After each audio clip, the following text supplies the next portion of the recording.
Salut, donc on est reparti sur le montage du moteur 512. On va monter tout ce qui est équipement là, le supportage vario, on va monter la platine, ça faut que je le nettoie. Voilà, ça je l'ai nettoyé, je l'ai dégrossi.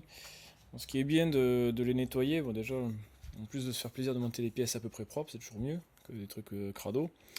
Ça permet aussi de voir d'ici quelques kilomètres où sont les fuites. Donc s'il y a des traces d'huile quelque part par là, on peut mieux diagnostiquer quoi. Voilà, donc voilà. À chaque fois, faut que j'imagine des trucs avec ce support là pour le fixer à droite et à gauche. Mais ce qui est bien avec le bois, c'est qu'on peut se fixer partout, n'importe comment. Donc voilà, de ce côté-là, ça marche aussi. Faudrait peut-être que je l'investisse dans un trépied en fait, hein. Mais bon, en attendant, je me débrouille. Voilà, donc on va monter ça. Pour monter ça, c'est les vis tête fraisées là, qui sont pénibles à sortir, qu'on a tendance à foirer, parce qu'en plus elles sont collées. Et puis je vais les recoller moi aussi, parce que j'ai pas envie que ça se décolle. Alors par contre, pour les sortir ces vis, soit il faut un marteau à frapper, soit une visseuse, ça marcherait bien aussi. Mais à la main, c'est impossible. Une petite visseuse à la con et enfin, à la con. Petite visseuse, ça marcherait bien. Par contre, il faut absolument le bon embout. C'est-à-dire que là, cet embout-là, il paraît être assez gros. Mais bon, quand on le met sur la vis, il y a du jeu. C'est pas bon, ça c'est sûr. Si la vis elle est bien serrée, on la foire. Et puis même pour la serrer maintenant là aussi, ça va se serrer, mais au bout d'un moment, ça va râper, ça va riper, ça va se foirer. Et la vis après, elle est foutue. Et c'est pénible. Donc, on m'a offert une petite mallette là, bien sympathique. Et dedans, il y a l'embout qui va bien. Un embout bien gros. L'embout est bien large, donc lui il rentre bien dans la vis. Il n'y a pas de jeu, donc il va bien jusqu'au fond. Il bouge pas à droite et à gauche. Il est bien, bien dedans. Même la vis elle tient dedans. Donc, ça veut dire que c'est le bon embout et qu'avec ça, ça suffira pour le monter. Et ça marche très bien pour le démonter. Avec une visseuse, un petit coup là, ça va bien. Mais au début, qu'est-ce que j'ai pu me faire chier pour les sortir ces trucs. C'était pénible. J'avais fait avec le marteau à frapper parce que j'avais rien d'autre. Et maintenant avec la visseuse, j'y arrive. Donc, petit coup de loctite.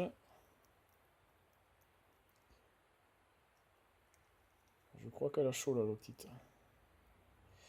Il y aura une petite goutte quoi, c'est juste pour freiner quoi. Oh putain. Elle a chaud la loctite, elle est en gel quoi. Elle commence à sécher. Hop, on vise bien le trou.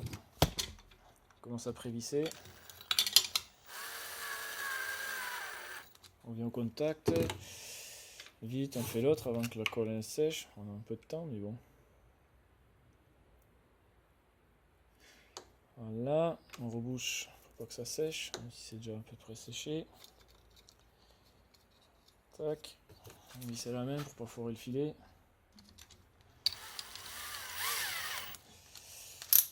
On débraye.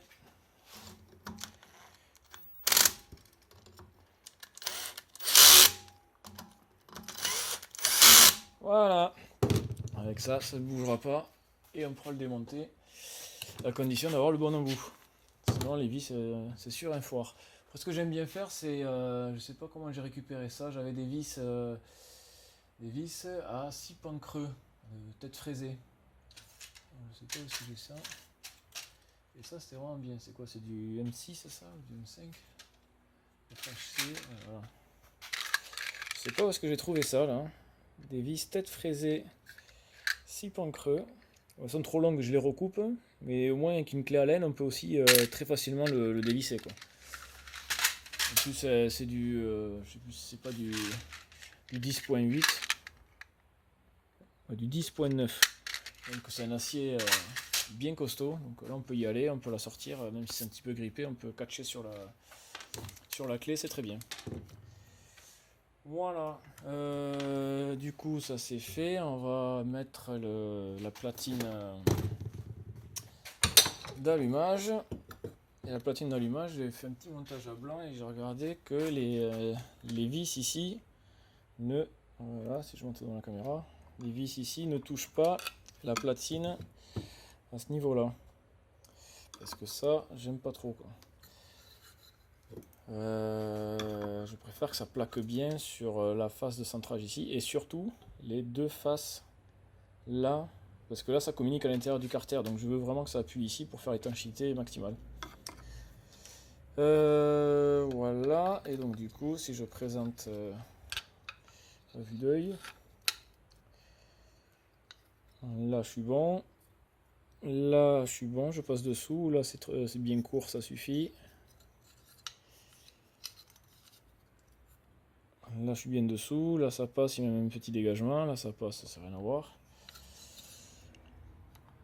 Ah non, en fait, j'étais pas plaqué. Ouais, non, là. Là, l'écrou touche légèrement la platine. C'est bien ce que j'avais vu tout à l'heure. D'ailleurs, on le voit. Il y a une petite marque. Voilà. C'est légèrement enfoncé là. Donc, c'est-à-dire quand on vient serrer, on vient aussi s'appuyer là. Et j'aime pas trop ça. Donc, on va foutre un coup de lime là. Et puis, comme ça, on sera tranquille. Ça sera bien. Oui, bon, avant de monter la partie allumage, j'ai un petit peu oublié de monter le haut moteur, ça serait sympa quand même. Donc, on va mettre la cage à aiguille, l'axe, toujours vérifier que ça se monte bien, hein, juste comme ça, parce que des fois ça force, donc c'est pas bon. Et des fois il y a du jeu, c'est pas bon non plus. Donc là, je le monte, de haut en bas, de droite à gauche, il n'y a rien. Un peu de rotulage, il n'y a rien. Enfin, c'est bien ajusté et ça coulisse bien. Donc ça me va bien. Donc ça c'est bon. Sympa de le vérifier. On va y mettre du coup l'axe prémonté sur le piston. Voilà, il dépasse un tout petit peu. La cage à aiguille, on va la huiler. Donc on va huiler la cage à aiguille. Un bouchon d'huile, on la trempe dedans. Voilà, comme ça il y aura assez d'huile. Le piston, il est fléché celui-là, c'est un piston de réparation. Donc vers l'échappement, de toute façon c'est la petite ouverture ici, c'est côté clapet, côté admission. Donc la cage à aiguille dans le vilo, l'axe ici, et on enquille l'axe. Là, j'avais déjà mis le clip du piston de ce côté, donc là je suis arrivé à en buter. C'est plus facile de mettre le clip à part là sur la table. Il ne me reste plus qu'un clip à mettre maintenant de l'autre côté. Voilà, le clip est monté des deux côtés, donc bien faire attention qu'il soit bien dans sa gorge. N'hésitez pas à le faire tourner dans sa gorge pour qu'il soit bien mis. Ce serait dommage qu'un clip se décroche. Maintenant on va huiler le joint d'en base. Joint d'en base papier, pareil, bien huilé, comme ça on pourra le démonter dans plusieurs kilomètres sans avoir à gratter les carters et le cylindre.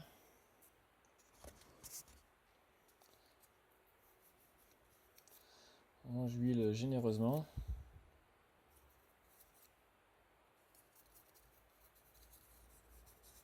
Voilà.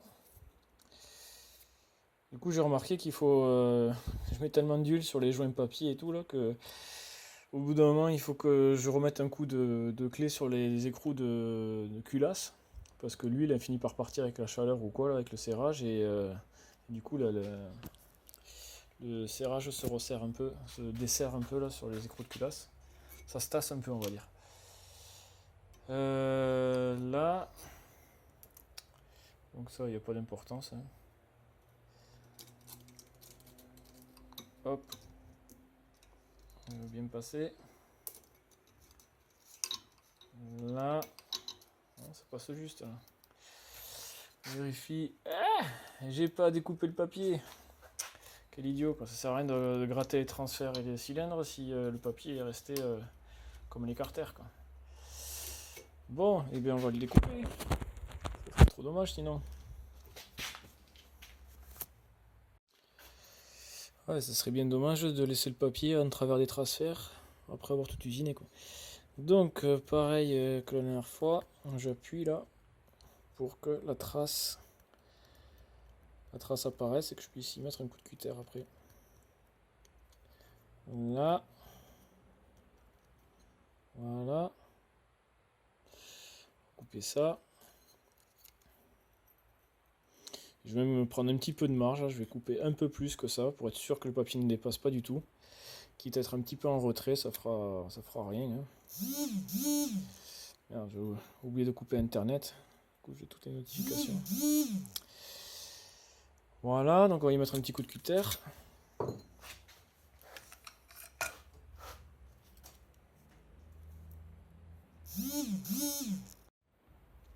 Voilà, j'ai coupé internet et je me suis mis en mode avion parce que sinon après ça vibre tout le temps. Du coup, j'ai bien découpé le papier. J'ai même pris de la marge, comme ça au moins si ça bouge un peu, c'est pas grave. J'ai même pu gratter un peu là encore. Et puis on va monter ça. Donc c'est reparti, on huile bien.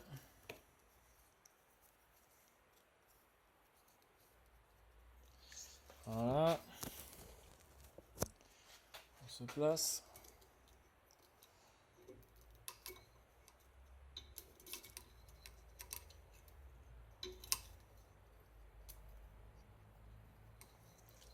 On regarde que ça corresponde quand même. C'est bien. C'est bien. Transfert, c'est bien. Très bien. Là, le passage des segments, ça va être sympa. Alors, on va se coincer d'un côté. Aïe.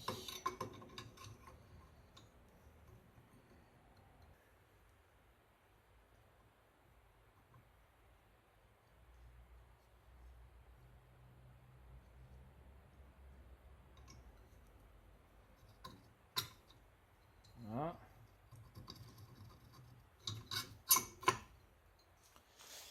Et ça force. Voilà, avec les doigts pleins d'huile, on peut y arriver.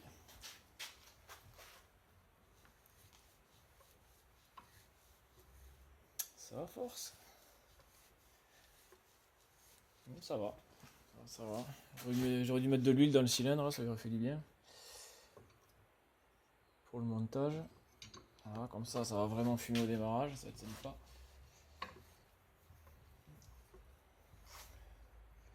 De toute façon, toute l'huile remonte au-dessus du piston.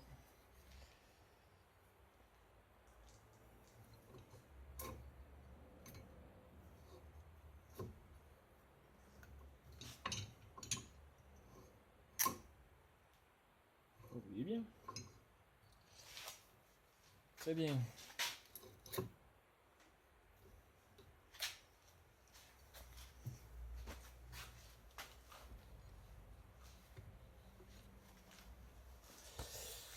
Ok, du coup, on va mettre les joints toriques, la culasse. On va mettre les les petits joints toriques sur le cylindre.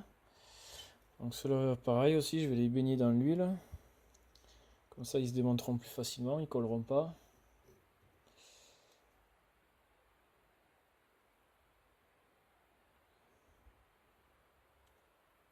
Voilà.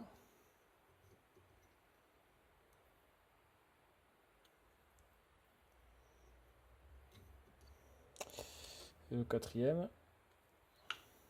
Voilà. Ok, on va faire pareil pour la culasse. Les deux joints toriques, donc celui de la chambre de combustion et celui du refroidissement liquide. Donc la chambre. Là.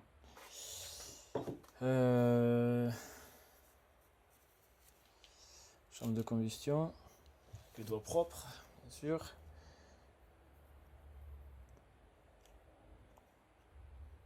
Voilà.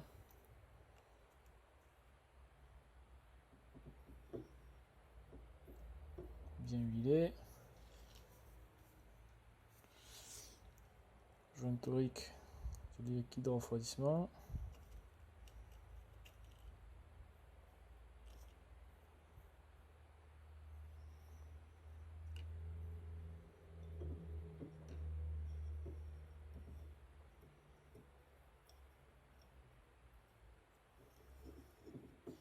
Voilà, donc là, tout baigne. Et c'est bon, tout est propre, hein, tout est bien bavé d'huile. Les joints toriques sont en place, on ferme. Voilà, donc on va fermer la culasse avec les écrous et la petite vis à l'arrière.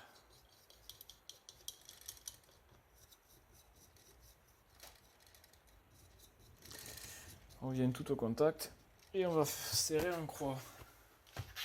Donc ça c'est du 11 et la clé Allen c'est du 5. Donc ça là c'est du 5. Donc on va légèrement venir écraser les joints rapido.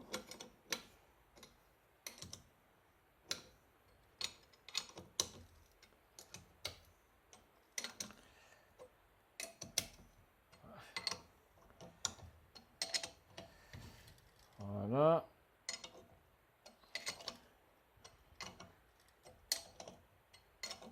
Donc très bien. Pareil lui aussi. Voilà, tout est au contact. Coup de clédine. Donc esserrage. Douille de 11. Esserrage au couple de 1,2 kg.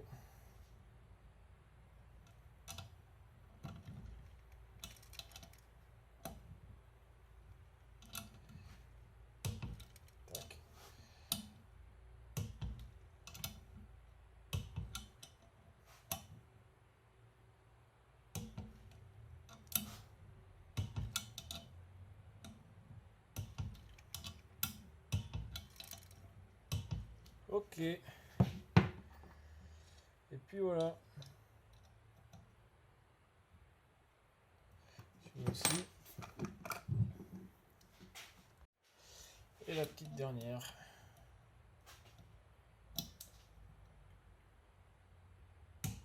Tac.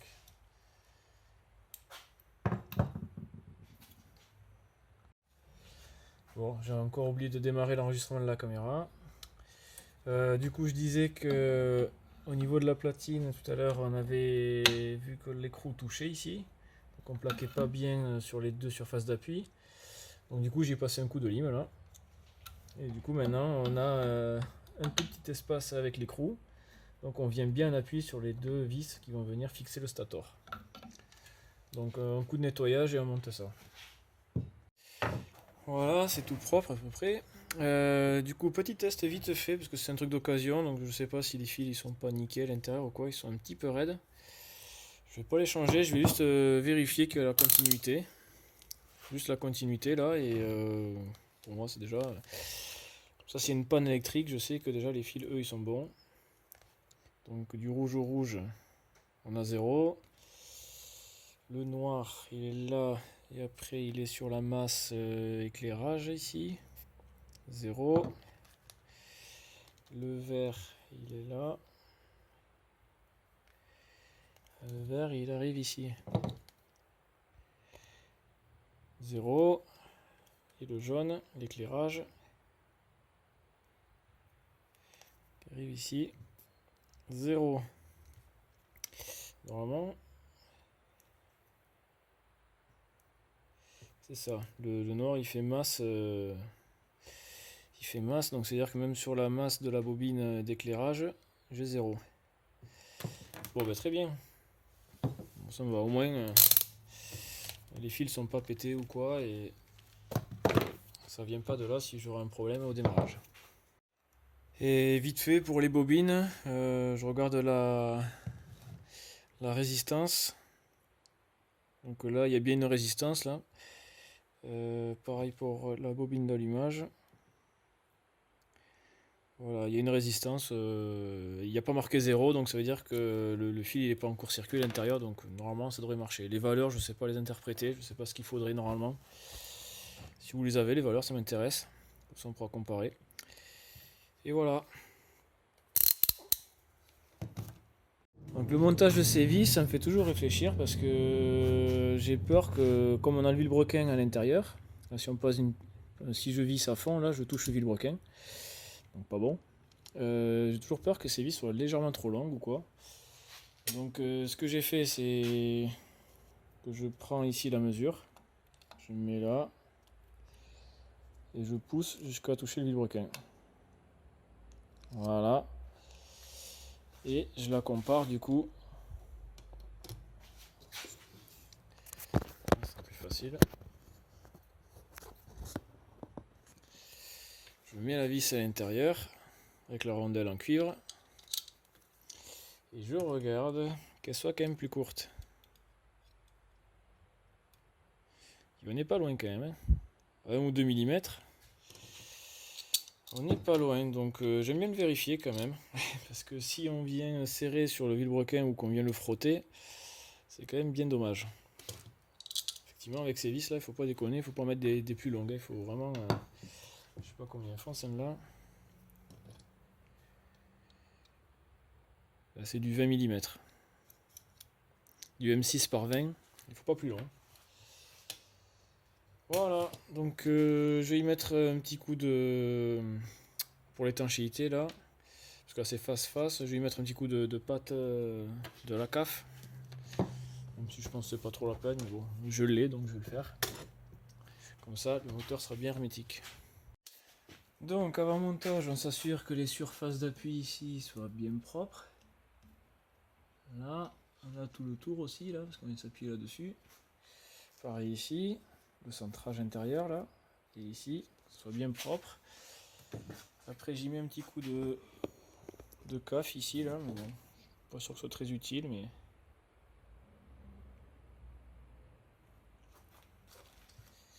Exact, ça séché.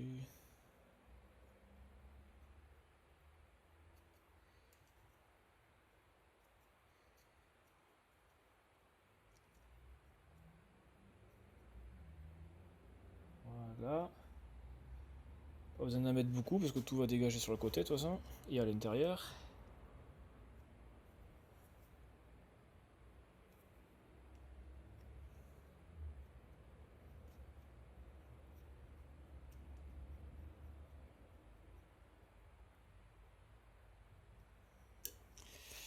Voilà.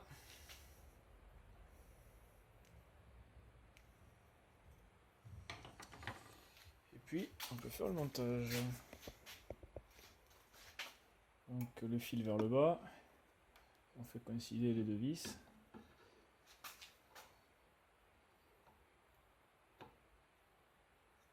Là, les deux vis avec leur rondelle en cuivre.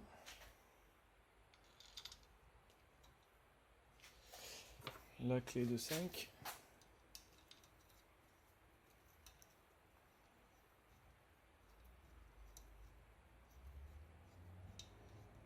Et on contacte légèrement, pareil de l'autre côté.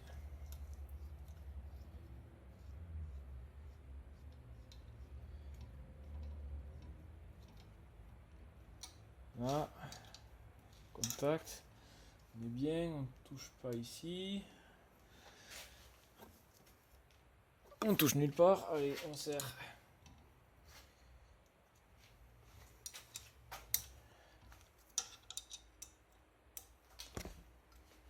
Hop là.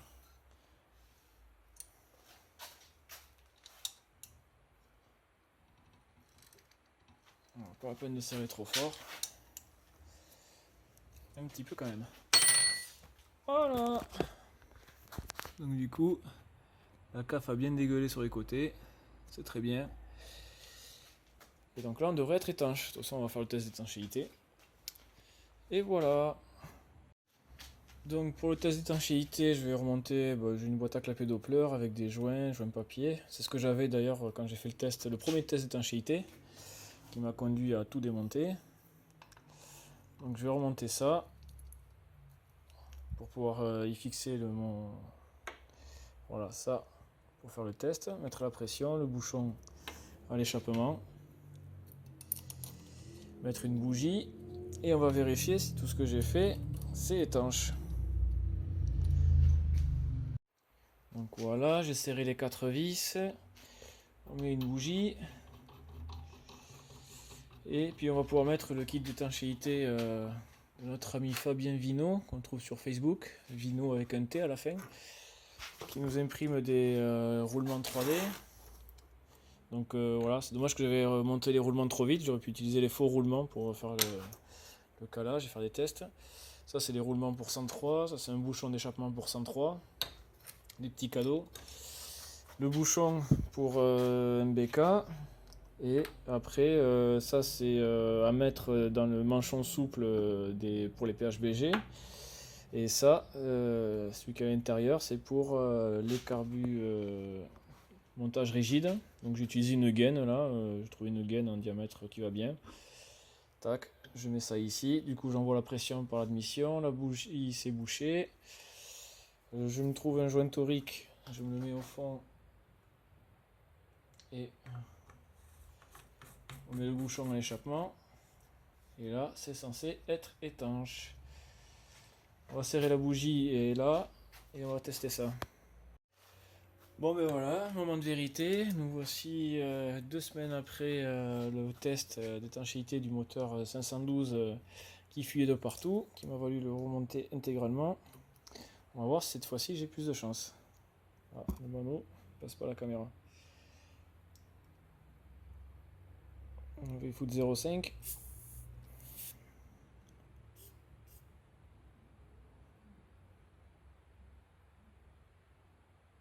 Ça tient pas du tout. Il y a une fuite. Il y a une vraie bonne fuite. On va foutre des trucs à savon un peu partout, on va voir d'où ça vient. Donc la fuite serait au niveau de la cage acier là, du joint spi. Je vais le gonfler. Voilà. On va mettre du produit à bulle. Et ça bulle. C'est de l'eau savonneuse. Donc les bulles viennent viennent pas de la lèvre mais de la partie en acier. Et tout autour. Hein.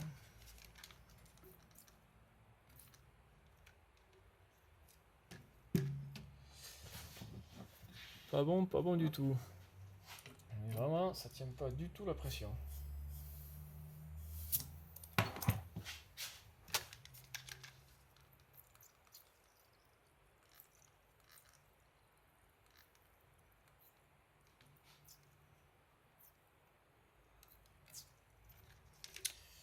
Ouais, c'est pas beau. Peut-être que j'ai pas assez enfoncé le joint spi, parce qu'il est vraiment un ras et qu'il y a une partie chanfreinée, donc je vais essayer de regarder ça. J'ai pris un autre carter. Là on voit que le chanfrein est bien prononcé quand même, il doit faire 2 mm ou 3 de hauteur. Et quand je regarde là, le chanfrein je ne le vois pas vraiment. Le spic est vraiment à ras, donc je vais essayer de l'enfoncer un peu plus, on va voir ce que ça fait. Et le joint spi de l'autre côté, il n'a pas l'air de vouloir fuir. Donc du coup j'ai dû démonter la platine d'allumage. Et j'ai mis un empilement d'écrous et de rondelles là, pour remettre les vis, sans toucher le vilebrequin bien sûr. Et faire l'étanchéité. C'est une vis de M5, donc j'ai mis un écrou de 6, comme ça passe à travers comme une entretoise. Une rondelle M6, pour pas abîmer la surface. Et lui il a pas l'air de fuir, mais en même temps l'autre derrière il fuit tellement qu'on ne peut pas se prononcer sur le reste du moteur. D'abord il faut régler ce trou énorme, après il faut re-regarder partout. Donc je vais essayer d'enfoncer un peu plus le joint spi. Bon mais j'ai pris le tube comme ça là, j'ai enfoncé un petit peu plus le joint spi et je trouve qu'il s'enfonce très très facilement. Malgré ça je refais le test d'étanchéité, donc toujours des bulles en pagaille. Donc et vraiment tout autour, et toutes les bulles elles viennent, c'est pas un endroit en particulier, c'est tout le tour. C'est impressionnant à quel point ça bulle. Ça bulle de tous les côtés. Vraiment tout le tour quoi, tout le tour du spi. Et j'ai vraiment l'impression que ça vient de la partie extérieure, pas de la lèvre, de la partie en acier contre le carter. Et vu comme il glisse facilement, je pense qu'il n'y a pas assez de serrage. Alors j'espère que c'est le joint spi qui est trop petit, que je peux en monter un autre qui se montera mieux. Je me demande si le joint spi il est assez serré dans son logement. J'ai pas l'impression. Donc du coup j'ai envie de le changer ce joint spi. Et bon mais du coup si je l'ai rentré je devrais pouvoir le sortir, mais c'est là que j'ai jamais fait de démonter un joint spi par l'extérieur. Est-ce que je prends un tournevis là et je bousille la lèvre, je rentre à l'intérieur et j'essaie de choper la partie en acier et j'essaie de le faire sortir petit à petit autour là, comme ça là?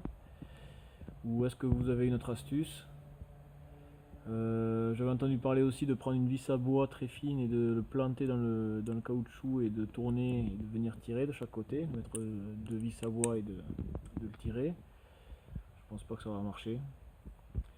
Peut-être avec le tournevis là, de rentrer dans la lèvre là, de déchiqueter la lèvre et d'aller choper la cage en acier du joint spi et de faire levier de chaque côté là, mais je sens que je vais peut-être pas marquer le vilebrequin, mais je vais bousiller un peu le carter, je sais pas.